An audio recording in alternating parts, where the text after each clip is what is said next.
So guys we are starting with macroeconomics course.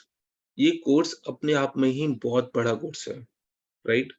And to be very clear कि हो सकता है हम लास्ट तक पहुंचते पहुंचते इतना ज्यादा सिलेबस कवर कर लें कि कई बार बच्चे बोल देते हैं सर इससे आगे नहीं हो पाता, और कई बार मैं बोल देता हूँ कि इससे आगे मत करके जाना, क्योंकि सिलेबस इज सो वास्ट कि पहले वाला भूलने लग जाओगे, क्योंकि आपको 3-4 सब्जेक्ट्स और संभालने हैं। आई थिंक इसके अलावा 3 और या फिर इसके अलावा 2 और, if I am not wrong, right? So I will try my level best to complete this syllabus, but और ऑन द अदर हैंड अगर सिलेबस बहुत ज़्यादा वास्ट होता रहेगा, क्योंकि कई बार क्या होता है टीचर ये कहते हैं ये भी कर लो, ये भी कर लो, ये भी कर लो। आपने लास्ट सेमेस्टर में भी देखा होगा, वो सिलेबस ऐड ऑन ही होता जा रहा था, right? And obviously given the time period वो फिजिबल होता नहीं है, but since the slides are share by Swati ma'am and मैंने वो सारे कंटेंट्स पढ़ लिए हैं, तो आई एम होपिंग कि वो सिलेबस को आगे नहीं लेके जाएंगे, जितना लिखा हुआ है उतना ही कवर कराएंगे। In that case we can happily cover the syllabus. Does that make sense? Yup. Additionally coming to macroeconomics, हमने अभी अंडर ग्रेड तक क्या क्या चीजें पढ़ी थी? हमने केन्जियन इकोनॉमी पढ़ा था, क्लासिकल इकोनॉमिक्स पढ़ा था, सो on and so fourth, right? बहुत सारे इकोनॉमिक थॉट थे एंड हमने वो सारे के सारे थॉट अंडरग्रेड में कवर कर लिए थे। Now the question is sir micro macro economics तो वही रहेगा, डिफरेंशिएट कैसे, मतलब हम डिफरेंशिएट कैसे कर पाएंगे चीजों को? फॉर एग्जाम्पल अभी आपको करेंटली सोलो मॉडल पढ़ाया जा रहा है क्लास में, राइट? सोलो मॉडल तो आपने अंडरग्रेड में पढ़ा मैनक्यू से, चैप्टर 7-8। तो what is the differentiator in this case? तो यहाँ पे मेन डिफरेंशिएटर है कि हम किस टाइम पीरियड या फिर किस टाइम पीरियड्स की बात कर रहे हैं। अगर हम एक पर्टिकुलर टाइम पीरियड की बात कर रहे हैं, उसको बोलते हैं स्टैटिक इक्विलिब्रियम, जो कि आपने अपने अंडरग्रेड में पढ़ा था। अब यहाँ पे जो हमारा फोकस है वो स्टैटिक इक्विलिब्रियम में नहीं है, हमारा फोकस है through out the time period, हमारा इक्विलिब्रियम चेंज कैसे हो रहा है और क्यों हो रहा है। फॉर एग्जाम्पल अगर मैं आपसे बात करूं कि कोई भी पॉलिसी मेजर आया, उसकी वजह से ऑब्वियसली इक्विलिब्रियम हिलेगा, राइट? अगर उसकी वजह से इक्विलिब्रियम हिलेगा, तो हम वापस बैक टू इक्विलिब्रियम पहुंच रहे हैं या फिर इक्विलिब्रियम से और दूर दूर जा रहे हैं, सो दैट नया इक्विलिब्रियम जनरेट हो रहा है, या फिर क्या क्या चीजें हो रही है जिसको बोलते हैं डायनामिक इक्विलिब्रियम मॉडल। सो इन डीएससी पर से आप लोग डायनामिक इक्विलिब्रियम मॉडल के बारे में ज्यादा पढ़ोगे as compare to static, right? अब डायनामिक का मतलब क्या? हमें यहाँ पे टाइम सीरीज डेटा के साथ खेलना पड़ेगा, मतलब हमारे जो सब्सक्रिप्ट्स होंगे उसके ऊपर टी लगा होगा। टी का मतलब क्या? टी हम इसको डिफरेंस रेट में देख सकते हैं। अगर मैं बोलूं today is T equals to 0, so tomorrow और 1 year after T is equals to 1, after that T is equals to 2, so on and so forth. Can we say that? या तो यहाँ पे बेसिकली हम टी के ऊपर खेल रहे हैं, that means my variable remains the same. Let's say अगर मैं बात करूं जीडीपी, बट जीडीपी सेम है, बट जीडीपी अलग अलग हो रहा है डिफरेंट डिफरेंट ईयर्स में, given the same country. Does that help? या अभी यहाँ पे दो चीजें होती है, एक होता है क्रॉस सेक्शनल डेटा, एक होता है time series data. Cross sectional में क्या हो सकता था? टाइम एक ही रहता, बट लेट्स से 2 या 3 कंट्रीज का जीडीपी देखते हैं, इंडिया का देखते हैं, चाइना का देखते हैं, पाकिस्तान का देखते हैं, सो on and so fourth. But अभी हम क्या कह रहे हैं कि इंडिया की ही बात कर रहा हूं मैं, but with different time periods. तो अभी 2000 में क्या जीडीपी थी, 2001 में क्या जीडीपी थी, 2002 में क्या जीडीपी थी, सो on and so fourth. In that case GDP is changing, right? Additionally हमने एक और कंसेप्ट पढ़ा था अंडरग्रेड में कि इन the case of long run मेरा एएस कर्व अपवर्ड स्लोपिंग या फिर एकदम वर्टिकल हो जाता है, राइट? तो यहाँ पे वर्टिकल का मतलब क्या है? वर्टिकल का मतलब है कि अब आपका आउटपुट लेवल चेंज नहीं हो सकता, और इसको कई बार हम लोग डिनोट करते हैं वाई बार से, या फिर इसको बोलते हैं स्टेडी स्टेट इक्विलिब्रियम। जहां पे स्टेडी स्टेट का मतलब क्या कि अगर बाय चांस कोई भी चेंजेस आते हैं तो वो बैक टू इक्विलिब्रियम में हम पहुंच जाएंगे जहां पे हमने शुरू किया था, राइट? और उसको बोलते हैं steady state equilibrium. Does it help? अब मैं आपसे एक चीज बोलता हूँ कि बताना स्टेडी स्टेट है या नहीं। अगर मैं अभी आप लोगों को माइंड के साथ कोई भी गेम खेलूंगा ना, आप सबका माइंड हिल जाएगा, क्योंकि अभी मेंटली इतने स्ट्रांग हम बने नहीं है। बट अगर मैं ऋषि या फिर जो संत लोग होते हैं उनके माइंड के साथ खेलूंगा ना, तो उनका माइंड तब भी स्टेबल ही रहेगा, राइट? तो जहां पे भी स्टेबिलिटी है वहां पे मैं स्टेडी स्टेट की बात करूं, जहां पे भी अनस्टेबल चीजें हैं वहां पे स्टेडी स्टेट इक्विलिब्रियम नहीं आ सकता। Does that help? या सो अब ये पूरा चीज समझाने के बाद हमें करना क्या है? सबसे पहले हमें मैथ सीखनी है, क्योंकि maths is a tool to understand economics. Although आपने मैथ्स किया हुआ है सेमेस्टर 1 में, अब मेरा ये क्वेश्चन है किस किस को मैथ्स अच्छे से याद नहीं है? ठीक है, ठीक है। What about Vrinda and Apurva and Rajat?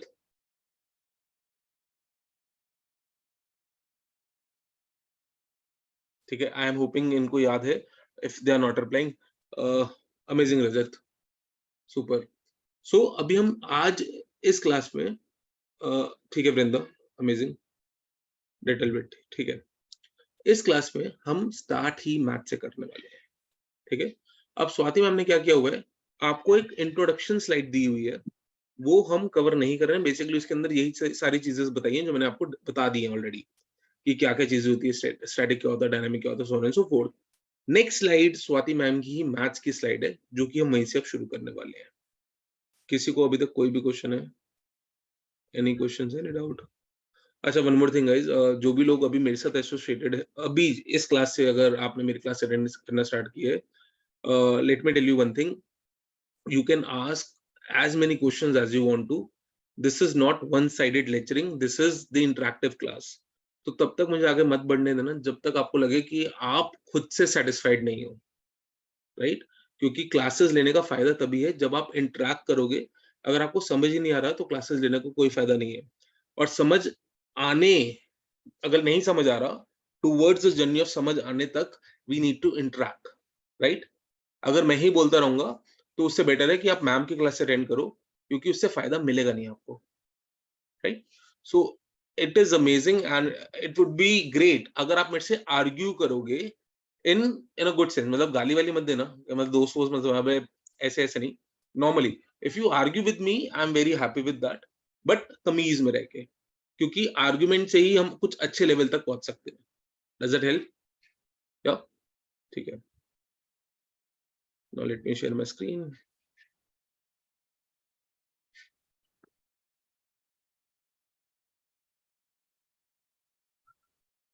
Okay, so we are discussing the mathematical properties.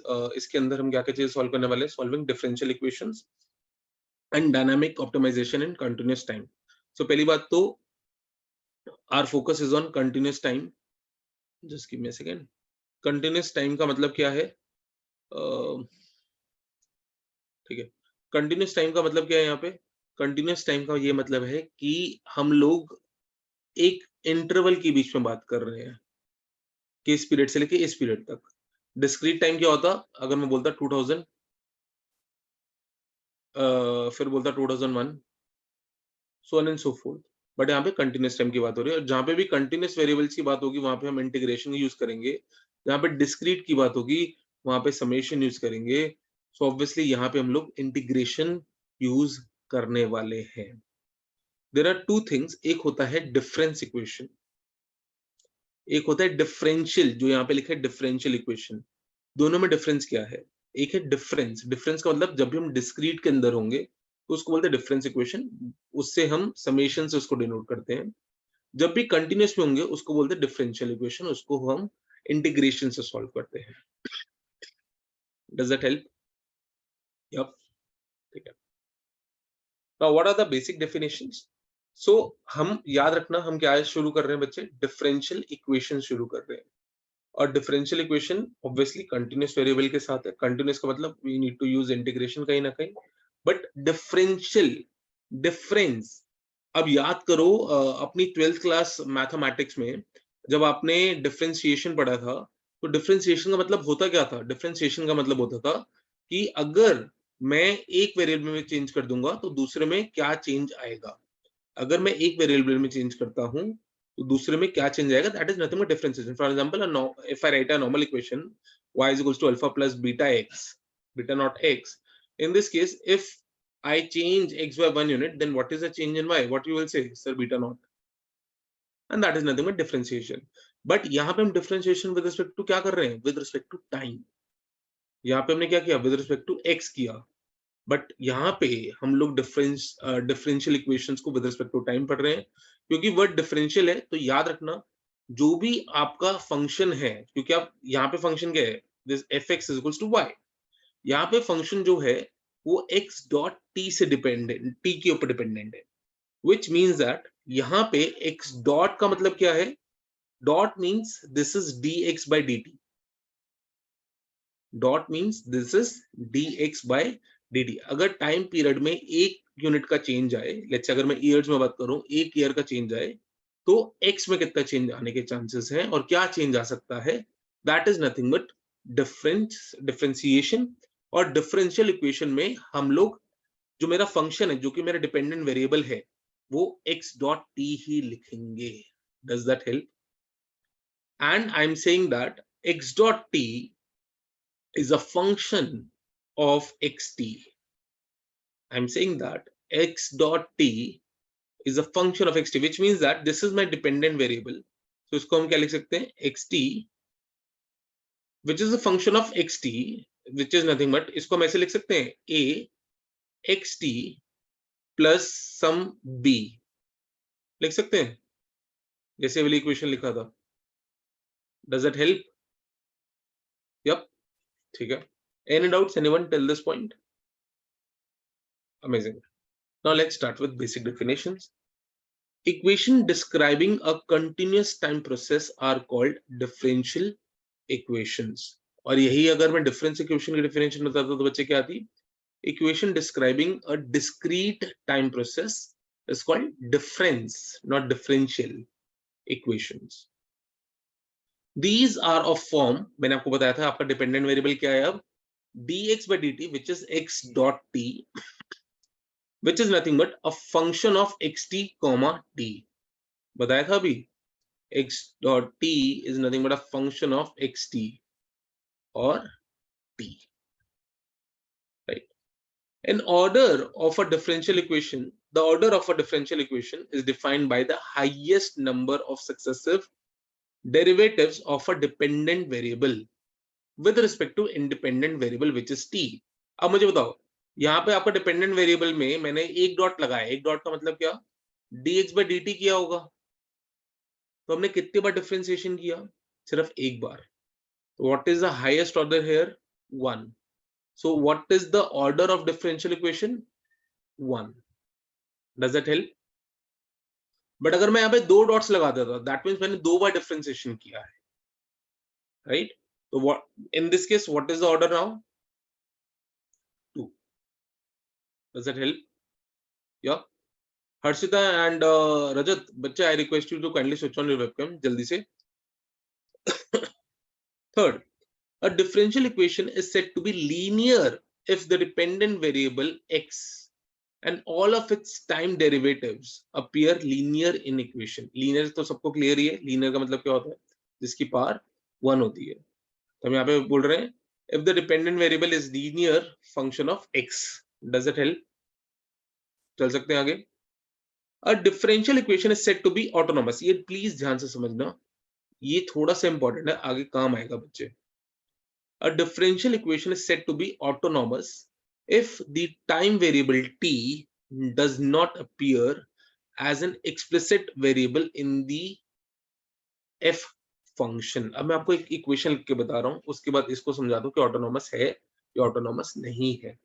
Let's say x dot t is equals to xt या axt प्लस bt। Obviously यहाँ पे b is my constant, so कहीं ना कहीं x dot t is a function of this t. Can we say that? Yeah. In this case, अब मैं एक और इक्वेशन लिखता हूँ, x dot t is equals to axt plus b. अब b is only a constant; it is not a function of t. Can we say that? So this equation is known as autonomous equation. क्योंकि यहाँ पे अकेला, for example यहाँ पे जो t है वो उसको x इफेक्ट कर रहा है, कैन वी से दैट, या फिर sorry x is affected by t, can we say that. अगर t बढ़ेगा या कम होगा, टाइम वेरिएबल अगर बढ़ेगा तो कम होगा, it will effect x। Similarly यहाँ पे हम क्या बोल रहे हैं, अगर टी बढ़ेगा या कम होगा, हो सकता है कि यहाँ पे बी में कोई चेंजेस है, but B is a constant, तो चेंजेस आएंगे नहीं, तो सिर्फ एक वेरिएबल क्या बनता है यहाँ पे, टी।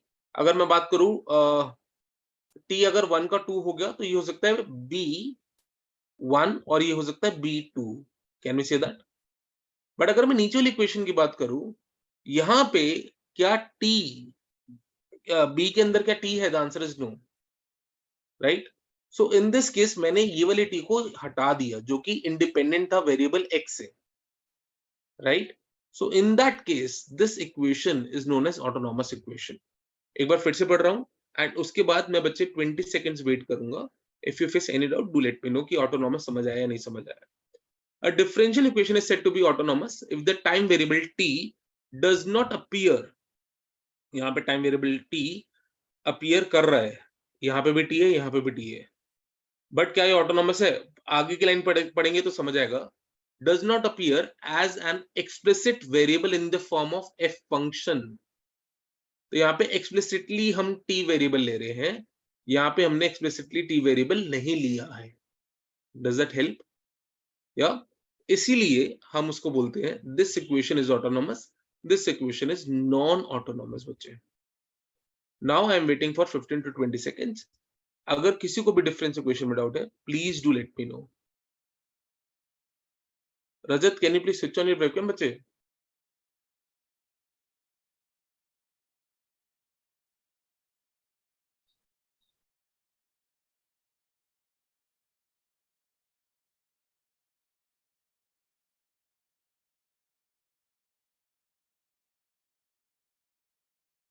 ठीक है, thank you. For instance consider, अब एक इक्वेशन की बात कर रहे हैं हम लोग, कह रहे 2x डॉट, इसको मैं एक बार रब कर दूंगा बच्चे, just give me a second.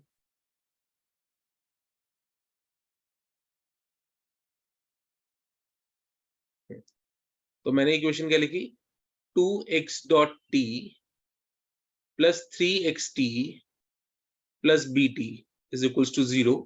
क्या हम इसको ऐसे लिख सकते हैं, 2x dot t is equals to minus 3xt minus bt, लिख सकते हैं इसको ऐसे। अब क्या ये ऑटोनॉमस है कि ऑटोनॉमस नहीं है? द आंसर इज ये इक्वेशन ऑटोनॉमस नहीं है। समझ आया? हर चीज तो बच्चे आपको थोड़ा सा कैमरा एडजस्ट करना पड़ेगा, मुझे आपका ना फेस दिख नहीं रहा प्रॉपर्ली। Thank you. थोड़ा सा ऊपर, थोड़ा और ऊपर, थोड़ा, बस ठीक है, कूल, थैंक यू। हाँ, क्लियर है? ये ऑटोनॉमस नहीं है। अब नेक्स्ट डेफिनेशन क्या कह रहे हैं, क्या ये होमोजीनियस है? अब ये होमोजीनियस कब होगी? जब ये पूरी की पूरी टर्म जीरो हो जाएगी तो ये होमोजीनियस होगी। पहले ऑटोनॉमस कब होती? जब यहाँ पे सिर्फ टी नहीं लगा होता, ये कांस्टेंट टर्म फिर भी होती, बट अगर ये पूरी की पूरी टर्म ही जीरो हो जाती, कांस्टेंट टर्म दैट मींस नहीं है, तो ये होमोजीनियस इक्वेशन इसको बोलते हैं। अब मैं एक और इक्वेशन लिख रहा हूं, बताना ऑटोनॉमस है कि होमोजीनियस है। और क्लियरिफाई, 3 इक्वेशन लिखता हूं so that it will be clear. पहली इक्वेशन है x dot t is equals to axt plus b। Second, x dot t is equals to axt plus bt. Third, x dot t is equals to axt only. So this is autonomous, this is non-autonomous, this is homogeneous. ये चीज clear है कि नहीं? Does that help? Yup, चल सकते हैं आगे। Question, ये जो लास्ट वाली इक्वेशन हुई, isn't it both autonomous and homogeneous? यहाँ पे आपका प्लस भी नहीं है, कांस्टेंट नहीं है। Okay okay. Yep.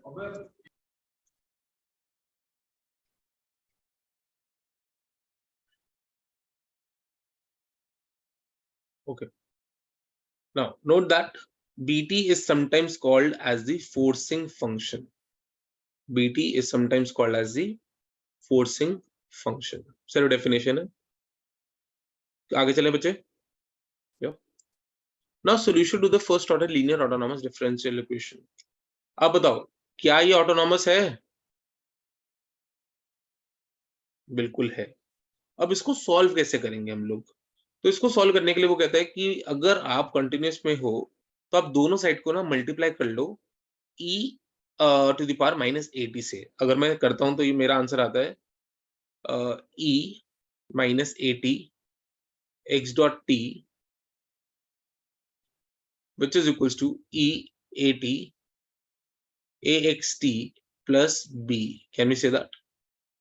या अब अगर मैं इसको ओपन करता हूँ तो मेरे पास आंसर आता है e80 axt plus e80 plus b.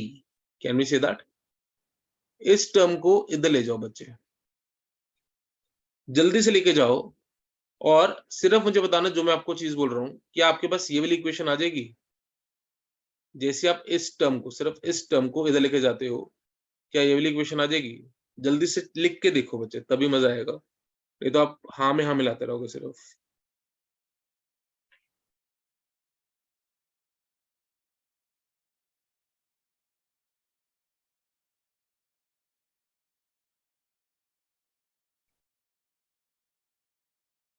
Whenever you're done, do let me know, yeah.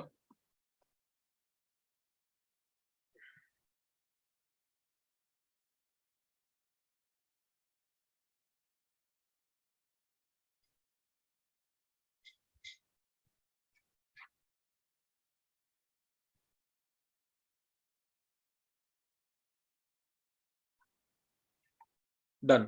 Okay, सबका आगे बचे आंसर? कोई है ऐसा जिसका आंसर नहीं आया होगा तो आई विल सॉल्व इट, या परफेक्ट हो। नाउ ये वाली साइड में मेरे पास यही चीज बचेगी जो मैंने अभी यहाँ पे लिख दी है। Can we say that? अब मैंने इंटीग्रेशन नहीं लगाया है, सिर्फ ये चीजें लिखी है, ठीक है। अब मैं इंटीग्रेशन लगा रहा हूँ, ध्यान से देखेंगे हम लोग। अब जैसे मैंने इंटीग्रेशन लगाया, मुझे ऑब्वियसली dt लिखना पड़ेगा, जैसे मैंने इंटीग्रेशन लगाया मुझे dt लिखना पड़ेगा, और दोनों जगह मैंने सेम ऑपरेशन करे हैं, देयरफॉर इक्वालिटी होल्ड्स।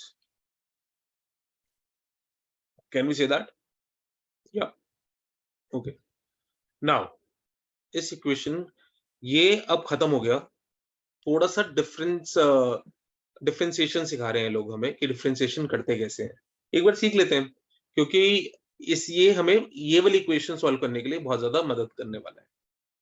अगर मैं कह रहा हूं कि मुझे डिफरेंशिएशन करना है EAT XT plus beta not को विद रिस्पेक्ट टू t, मैं आपके लिए पहले इक्वेशन लिख देता हूं। Let me open the slides so that आपके लिए वो इजी रहेगा।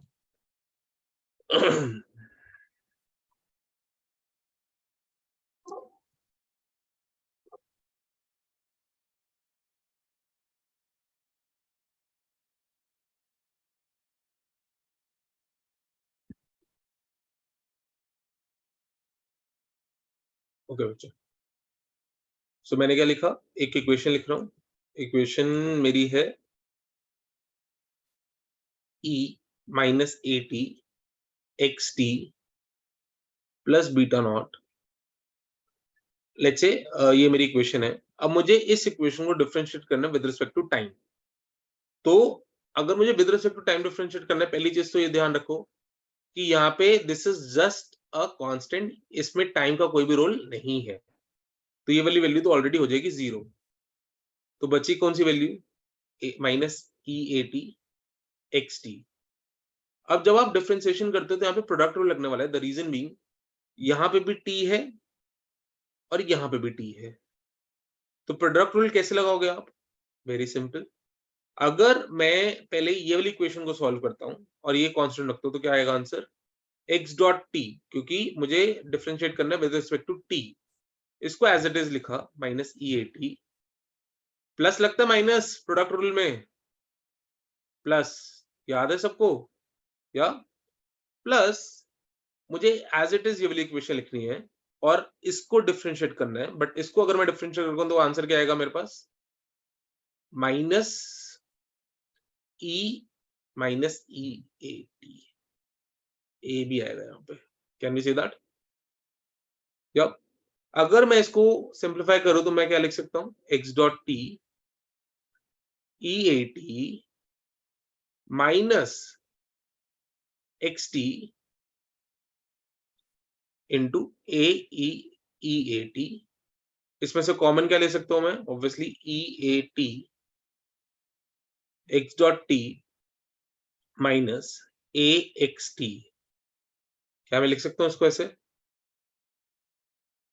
सबको ये बात क्लियर है? किसी को डाउट?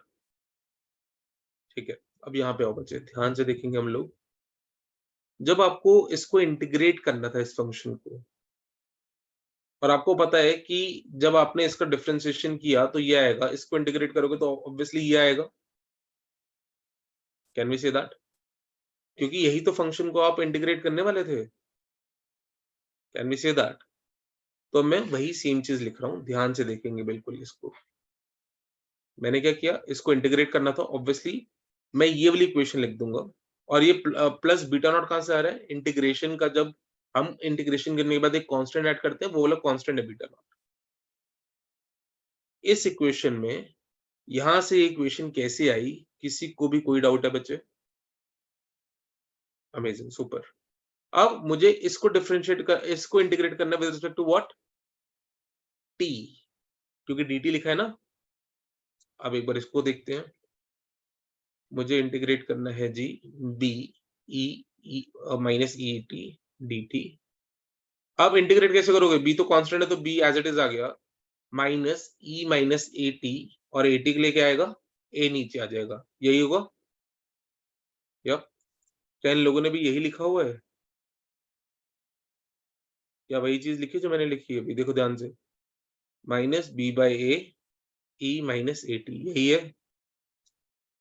ये b1 कहां से आ रहा है? ये इंटीग्रेशन का कांस्टेंट इन्होंने ऐड करा है। Does that help? या ठीक है। अब इक्वेशन 2 से इक्वेशन 3 में आने में किसी को कोई भी प्रॉब्लम है? नहीं है, अमेजिंग। अब जल्दी से मेरे लिए एक काम करोगे, इस पूरी इक्वेशन को xt के लिए सॉल्व करो, where c is nothing but b1 minus b0 and that is equals to c। जल्दी से सॉल्व करो, ये तो सॉल्व कर सकते हो, बच्चों वाला खेल है, जल्दी से फटाफट।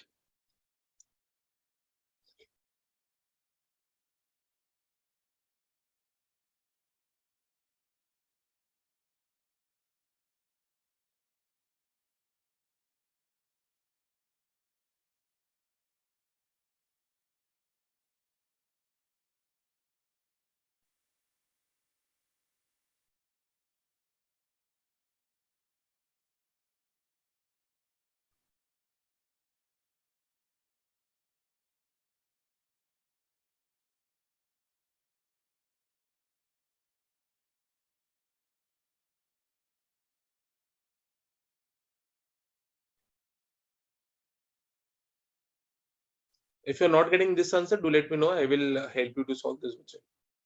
आ गया आंसर पक्का? तो देखो, हमने, हमारा टॉपिक क्या था? Solution of first order linear autonomous differential equation, and this is the solution. Now we are saying xt is equals to CEAT minus b by a. Now again I am waiting for 10 to 20 seconds. अगर अभी भी किसी का नहीं आया हो, please मुझे बच्चे बता दो। Cool. Where c is equals to b1 minus b naught is arbitrary constant of integration. चल सकते हैं आगे? Yep. Okay. Now solution to the first order linear autonomous differential equation. अब to determine a particular solution, we need to determine the arbitrary constant of integration which is c. मुझे c की value determine करनी पड़ेगी अगर मुझे इसका solution चाहिए तो, right? Now using the boundary condition. Boundary condition क्या होती है बच्चे? एक होता है कि जब मैंने स्टार्ट किया, एक होता है जब मैंने स्टार्ट किया, तो इसको मैं बोल रहा हूँ t इज इक्वल्स टू 0। एक होता है कि जब मैंने एंड किया, let's say t is equals to some value n, इसको बोलते हैं इनिशियल कंडीशन, कि what is the value of xt when t is equals to 0, which is nothing but what is the value of x0। ठीक है, तो ये होगी initial condition. Does it help? What is the value of xt when t is equals to n, तो ये होगी boundary last वाली condition, जिसको बोलते हैं टर्मिनल वैल्यू। तो अगर मैं xt को लिखूं और लास्ट वाले के लिए लिखूं तो ये हो जाएगा xn। Does it help?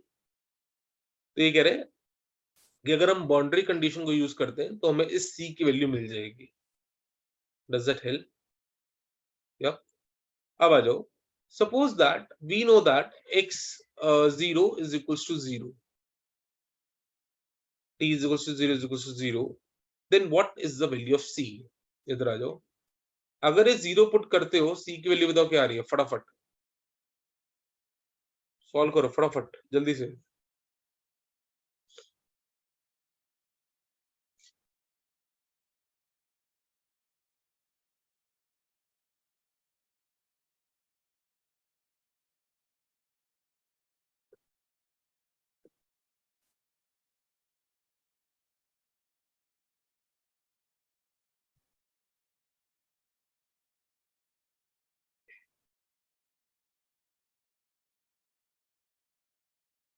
What is the value of c? Should I solve? ये हो जाएगा c e a t is equals to b by a. Remember that x t आपने t को 0 रखा था, as soon as you put this value equals to 0, ये हो जाएगा, ये वाली वैल्यू हो जाएगी 1, because e to the power 0 is always equals to 1. Therefore c is equals to b by a. Does that help? Yep. Therefore c is equals to b by a. Thus particular solution xt is equals to this. अब ये बताओ ये कैसे आया? हमने सिर्फ c की value put करी बच्चे। We have just put the value of c in order to get this. ये समझ आ गया सबको? चल सकते हैं हम लोग आगे? Yep. Perfect. Now instead we know the value of xt at the some terminal date. Terminal date मतलब अब बाउंड्री की बात कर रहे हैं। Let's say t is equals to 100. तो यहाँ पे x 100 लिखूंगा मैं, और let's say मैं कह रहा हूँ x 100 is equals to 0. अब substituting the value of c, what we will get? We know that c is equals to what? b by a e to the power minus 80. यही है c की value. या इन this case t की जगह 100 put करना है। Will you get this answer? Clear है? Yeah. Now the particular solution in the case xt. अब क्योंकि हमें पता है कि हमने इसको टर्मिनल में देख लिया, इनिशियल में देख लिया, बट xt का वैल्यू हो गया क्या, तो हमने c को रिप्लेस करना है सिर्फ। एंड ध्यान से देखोगे आप इधर, यहाँ पे 100 लिखा है, तो अगर t की वैल्यू 100 हो जाएगी तो again this will be equals to 0, और हमारा xt 100 पे 0 ही आ रहा था। Can we say that? Right? So in this case how we are substituting, ये थोड़ा सा ना चैलेंजिंग हो सकता है, प्लीज इसको ध्यान से समझना बच्चे। अभी तक आपने क्या लिखा था? xt is equals to c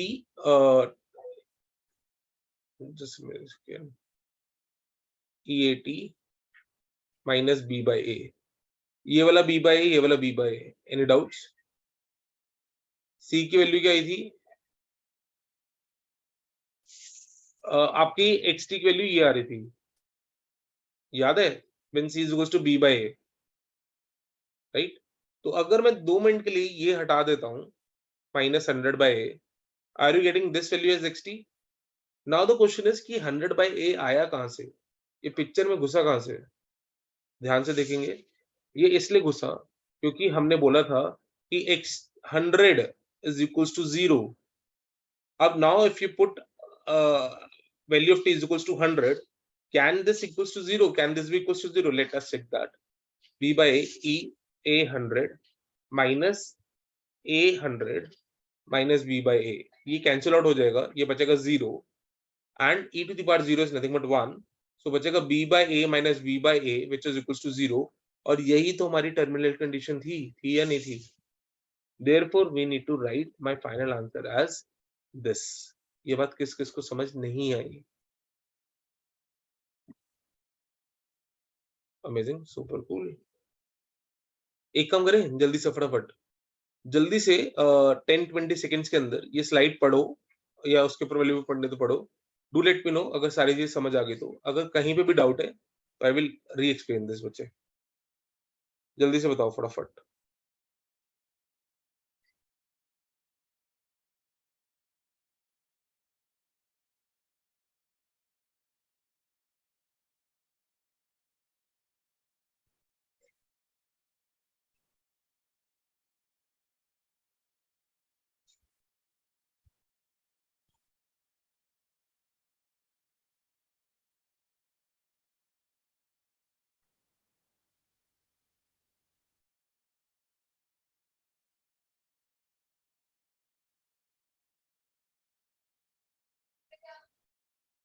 चल सकते हैं आगे? यप, ठीक है। नाउ अब वो कह रहे हैं कि नॉन ऑटोनॉमस बताओ। अब थैंकफुली हमें नॉन ऑटोनॉमस चीज़ों को ना सॉल्व नहीं करना, राइट? तो इसको हम तब करेंगे जब ये हमारे यूज़ में आएगा। अभी के लिए हमारे यूज़ में नहीं है। So for the timing we are leaving this slide. Does that make sense? ये आगे नीचे यूज़ में आएगा, तो we will get back to this slide again, क्योंकि पहले आप ऑटोनॉमस करोगे, फिर नॉन ऑटोनॉमस करोगे, फिर से ऑटोनॉमस करोगे, राइट? सो अभी के लिए this is slide number 5, we are leaving slide number 5। ये आगे जब नीचे काम आएगी, we will again get back to this slide. Does that help? या ओके। नाउ सुपरपोजिशन प्रिंसिपल, ये हम फिर से किसके लिए कर रहे हैं बच्चे? ऑटोनॉमस के लिए। इसलिए मैं बोल रहा था अभी नॉन ऑटोनॉमस को नहीं बीच में घुसाएंगे, ठीक है? तो यहाँ पे सुपर पोजिशन प्रिंसिपल क्या कहते हैं हम लोग को? वो कहता है कि आप अपनी इक्वेशन को जो जनरल फॉर्म में लिखते हो ना, इसको दो पार्ट्स में लिख सकते हो। अब now this is the equation in general form. Ji stands for general form. अभी आपने xt को सॉल्व किया था जनरल फॉर्म में, क्या आए थे वैल्यू? ये वाली वैल्यू आई थी। अब इसके दो पार्ट्स है, मुझे क्लियरली दिख रहा है, this is part 1 and this is part 2। Can we say that? पर इन पार्ट्स को बोलते क्या है, एक बार उसके ऊपर फोकस करते हैं। So this is my equation, autonomous equation. It can be written as xt general which is equals to xtc. Now c is nothing but complementary function. xtp, p is nothing but particular solution. अब यहाँ पे particular solution का मतलब है क्या? Particular solution का मतलब है जब भी आप लॉन्ग रन की बात करोगे, जब भी आप लॉन्ग रन की बात करोगे, या फिर जब भी आप स्टेडी स्टेट की बात करोगे। Steady state. अब लॉन्ग रन का मतलब क्या? हमेशा लॉन्ग रन से एक चीज याद रखना, आपका एएस वर्टिकल होता है। वर्टिकल का मतलब क्या? Y bar will not change in the case of long run. Can we say that? So particular solution हमेशा लॉन्ग रन से निकलेगा बच्चे। Does that help? क्या? आगे चलते हैं।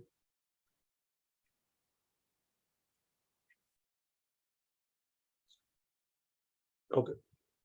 Where XTC called as complementary function, it is a general solution to homogeneous part of the equation, and XTP is a particular solution to the whole non-homogeneous equation. अब ये homogeneous क्यों नहीं है हर्षिता? क्योंकि यहाँ पे B आ रहा है। अगर इस B को भी मैं रिमूव कर दूंगा तो ये पूरी इक्वेशन होमोजीनियस हो जाएगी। इसलिए we are using the word non-homogeneous equation. Does that help? Yeah. Okay. Note that in the autonomous case, autonomous case का मतलब बच्चे ये वाली इक्वेशन की बात कर रहे हैं हम, क्या ये ऑटोनॉमस है? The answer is yes. We can find a particular tractable particular solution of non homogeneous system. अब वो कैसे होगा? जैसे मैंने आपको बताया था, स्टेडी स्टेट में जाना पड़ेगा हमें। The steady state which we could then just add to the complementary function of the system. अब जल्दी से आप मेरे लिए इस इक्वेशन से, ये जो आपकी इक्वेशन है, इससे स्टेडी स्टेट मतलब पर्टिकुलर वाली सॉल्यूशन की वैल्यू बताओगे। अब मैं आपसे एक चीज पूछना चाहता हूँ, अगर आप स्टेडी स्टेट पे हो, ये आपका एएस है, मतलब आपका वाई आउटपुट चेंज नहीं हो रहा है। Can we say that? So in this case अगर हम स्टेडी स्टेट में हैं with respect to x variable, तो चेंज इन एक्स क्या होगा बच्चे? Zero. Can we say that? तो this term is equals to zero, क्योंकि एक्स में चेंज ही नहीं आ रहा। which is equals to a instead of xt can we write x bar, क्योंकि मैं स्टडी स्टेट पे हूं, मुझे अब t से मतलब नहीं है। अब कोई भी टाइम पीरियड आ जाए, मैं लॉन्ग रन में हूं, वो x बार ही रहेगा। Can we say that?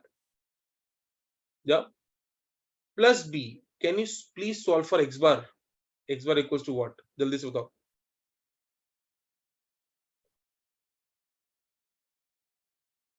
x bar equals to what?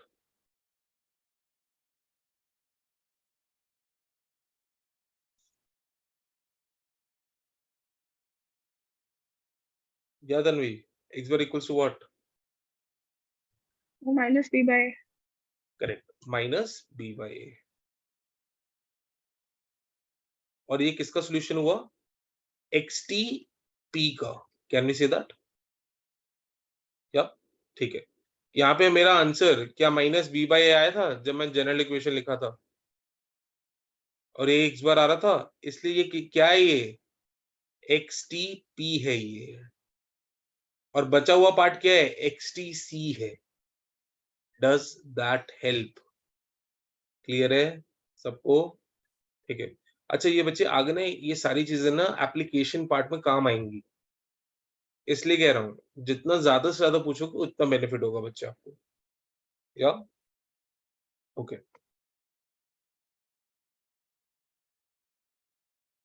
Non autonomous के लिए भी हम बात नहीं करेंगे, तो आगे चलेंगे। इसके लिए भी बात नहीं करेंगे, अभी नॉन ऑटोनोमस है, आगे चलेंगे। First order linear autonomous differential equation.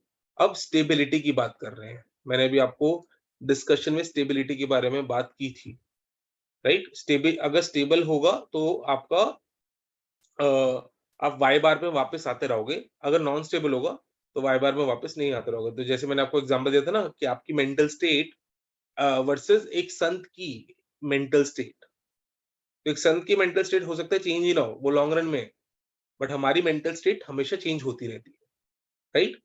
सो हम लोग अभी संत वाली मेंटल स्टेट की बात कर रहे हैं, which means that हम स्टेबिलिटी की बात कर रहे हैं।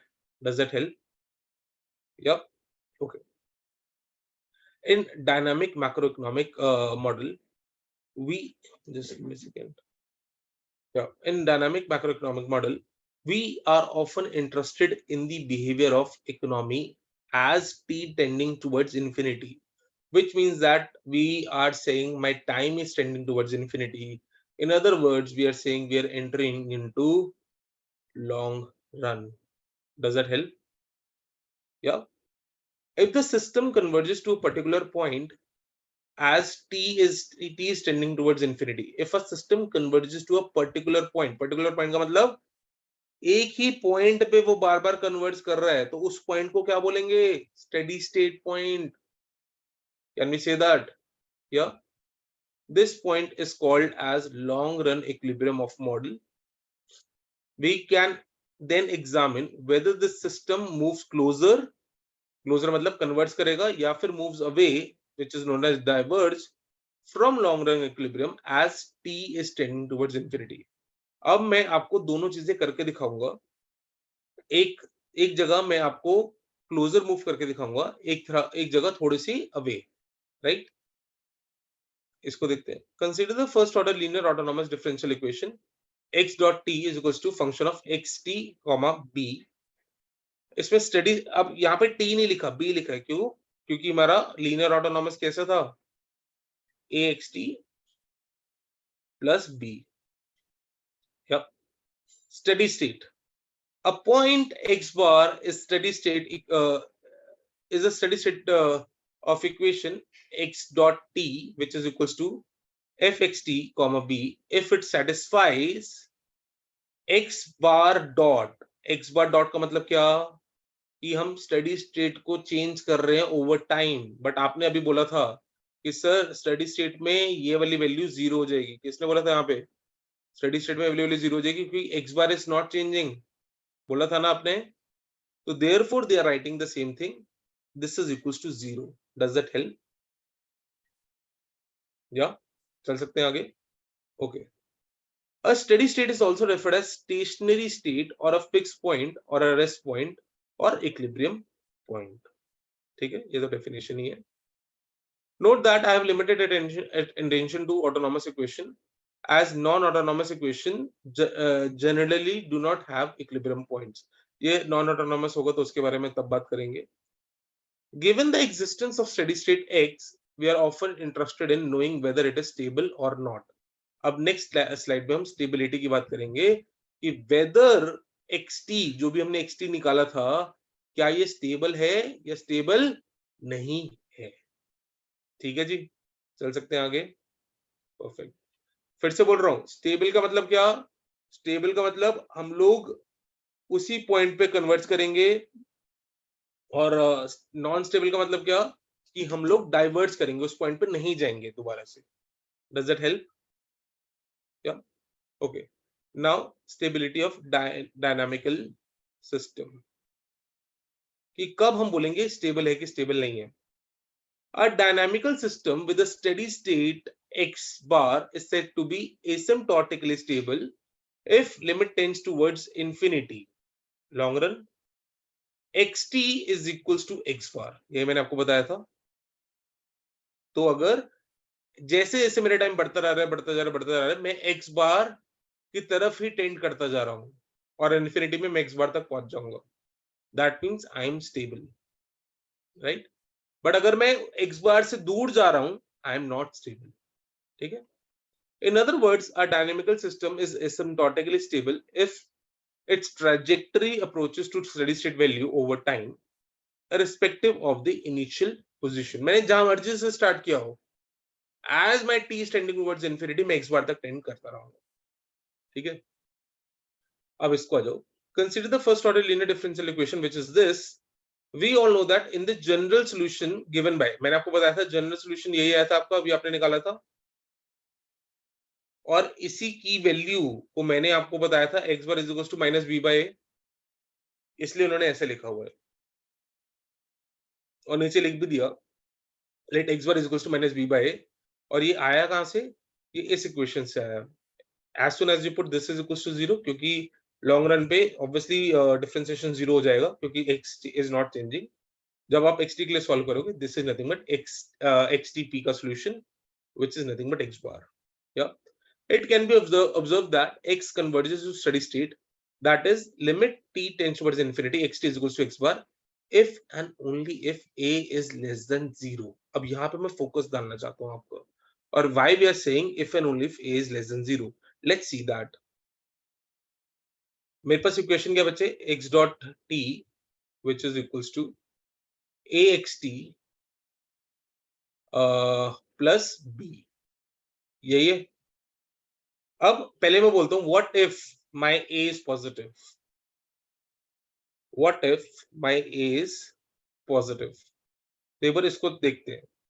अब यहाँ पे अगर मेरा a पॉजिटिव है तो कहीं ना कहीं ये जो इक्वेशन होगी वो होगी कैसे? ध्यान से देखना, यहाँ पे मैं xt लिख रहा हूँ बच्चे, और यहाँ पे मैं लिख रहा हूँ x dot T. a positive है तो कहीं ना कहीं ये इक्वेशन ऐसी सी बनेगी क्योंकि अपर स्लोपिंग है ना लाइन. यहाँ पे मैंने x डॉट टी लिया, यहाँ पे xt लिया है. इसको ऐसे समझो, this is y and this is ax plus b. Can we say that? मेरी लाइन कुछ ऐसे से बनेगी और एक पॉइंट ऐसा आएगा जब वो स्टडी स्टेट पे मिल जाएगा. Can we say that? And that point is where जब x dot t is equals to 0 हो जाएगा. Can we say that? x dot t जब 0 होगा तभी तो स्टडी स्टेट होगा बच्चे. यही तो बोला था आपने जब मैंने बोला था at steady state x dot t की वैल्यू क्या है? आपने बोला 0, बोला था ना, राइट. तो ये वाला पॉइंट वो वाला पॉइंट है ना जब हम स्टडी स्टेट पे पहुंच चुके हैं. क्या मैं इसको x bar is equals to minus B by लिख सकता हूँ? राइट. अब ध्यान से देखना, मैंने यहाँ पे लिया है a को पॉजिटिव, बट इसका इंटरसेप्ट कहां पे आ रहा है? बिकॉज 0 इज हियर, तो इसका इंटरसेप्ट नेगेटिव आ रहा है पॉजिटिव आ रहा है? नेगेटिव आ रहा है. a positive, intercept negative, negative negative cancel, तो इसलिए ये पॉजिटिव टर्म आई. सो सॉरी, इसलिए पॉजिटिव टर्म आई. Does it help? क्लियर है? फिर से बोल रहा हूँ, just give me a second. So sorry.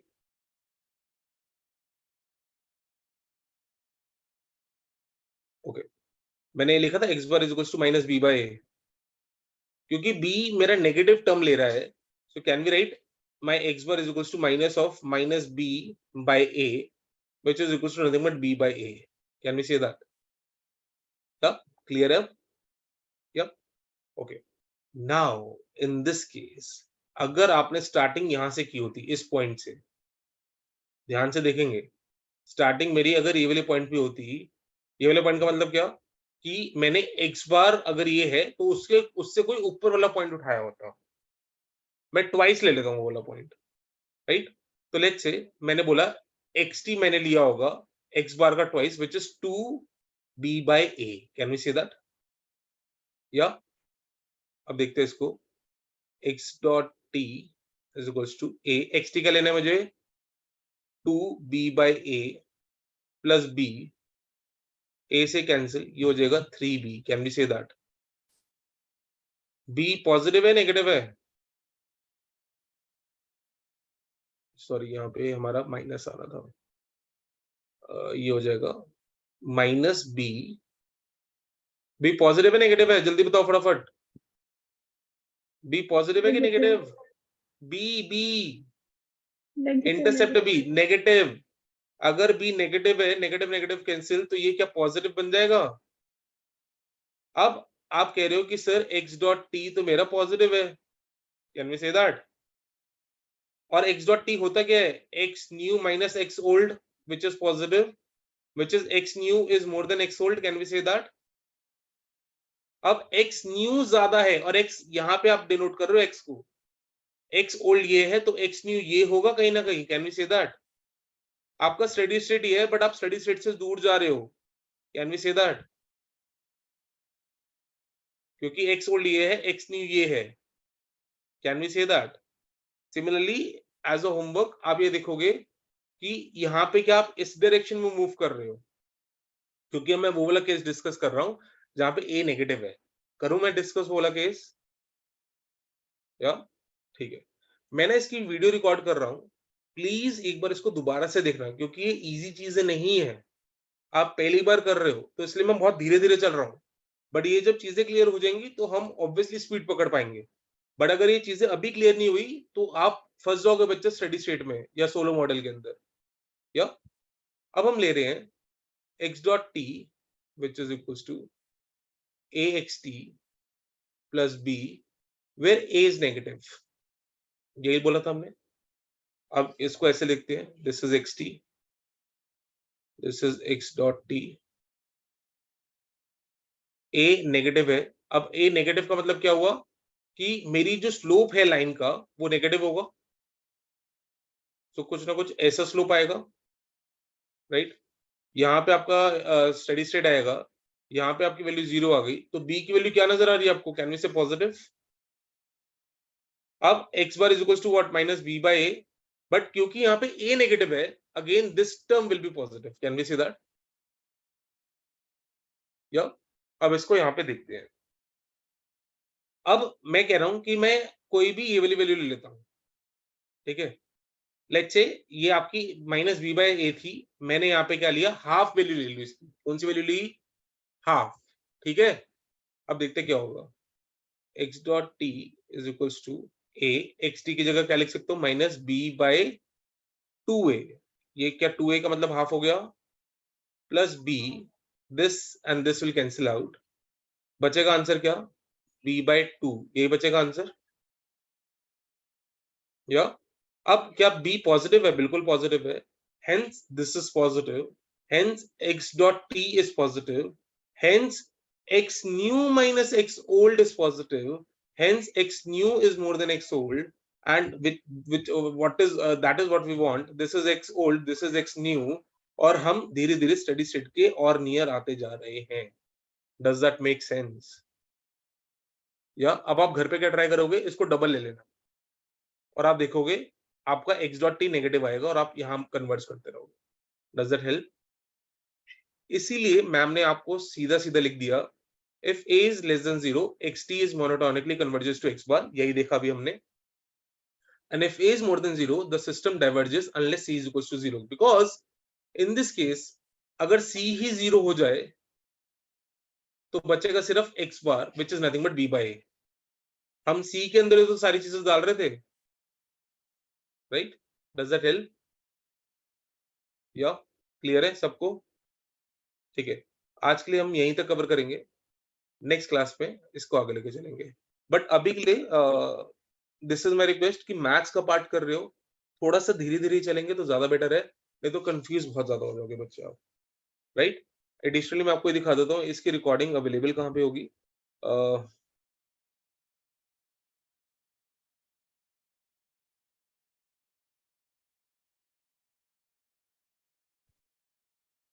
all you need to do is just go to ecoda.com,